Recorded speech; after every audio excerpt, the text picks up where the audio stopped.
केंद्रीय बजट 2026 की आहट के साथ ही देश के रियल एस्टेट बाजार में नई हलचल साफ दिखाई देने लगी है। बीते कुछ सालों में महामारी, वैश्विक मंदी और ऊंची ब्याज दरों जैसी चुनौतियों से जूझने के बाद अब ये सेक्टर फिर से रफ्तार पकड़ चुका है।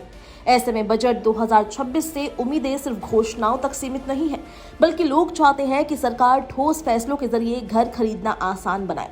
खासतौर पर मिडिल क्लास और पहली बार घर लेने वालों की निगाहें इस बजट पर टिकी है। सवाल सीधा है, क्या ईएमआई का बोझ हल्का होगा? क्या टैक्स में राहत मिलेगी या फिर ये बजट सिर्फ बड़े निवेशकों तक ही सीमित रह जाएगा?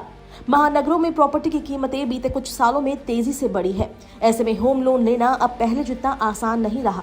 ईएमआई का दबाव कई परिवारों के बजट को बिगाड़ देता है और यही वजह है कि बजट 2026 से सबसे बड़ी मांग ये है कि होम लोन को टैक्स और ब्याज दोनों मोर्चों पर सस्ता किया जाए।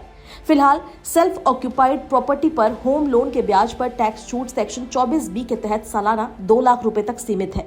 ये सीमा लंबे समय से नहीं बदली गई, जबकि घरों की कीमतों में 30 से 40% तक उछाल आ चुका है। रियल एस्टेट एक्सपर्ट्स का मानना है कि इस लिमिट को कम से कम 3 से 5 लाख रुपए तक बढ़ाया जाना चाहिए। अक्सर लोग सोचते हैं कि ईएमआई तभी कम होगी जब ब्याज दर घटेगी, लेकिन सच्चाई ये है कि टैक्स छूट बढ़ने से भी ईएमआई का असर काफी हद तक हल्का हो जाता है। अगर सरकार ब्याज पर मिलने वाली टैक्स डिडक्शन की सीमा बढ़ाती है तो नेट इनकम में बढ़ोतरी होगी और लोन चुकाना आसान लगेगा। इसके अलावा सेक्शन 80C के तहत होम लोन प्रिंसिपल की 1.5 लाख रुपए की सीमा भी एक बड़ी रुकावट मानी जा रही है। पीएफ, इंश्योरेंस और बच्चों की फीस जैसी चीजों के बीच होम लोन दब जाता है। ऐसे में मांग उठ रही है कि होम लोन प्रिंसिपल के लिए अलग से डिडक्शन स्लैब किया जाए। अब रियल एस्टेट की कहानी सिर्फ मेट्रो सिटी तक सीमित नहीं रही। टियर 2 और टियर 3 शहर तेजी से उभर रहे हैं। बेहतर इंफ्रास्ट्रक्चर, कम कीमत और वर्क फ्रॉम होम कल्चर ने छोटे शहरों को निवेश के लिहाज से आकर्षक बना दिया है। डेवलपर्स का मानना है कि बजट 2026 में अगर इन शहरों के लिए टैक्स इंसेंटिव, आसान फंडिंग और बेहतर कनेक्टिविटी पर जोर दिया गया तो यहाँ रियल एस्टेट की मांग कई गुना बढ़ सकती है।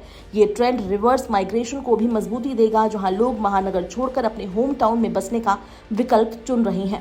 मिडिल इनकम ग्रुप के लिए प्रधानमंत्री आवास योजना की क्रेडिट लिंक्ड सब्सिडी स्कीम किसी वरदान से कम नहीं थी।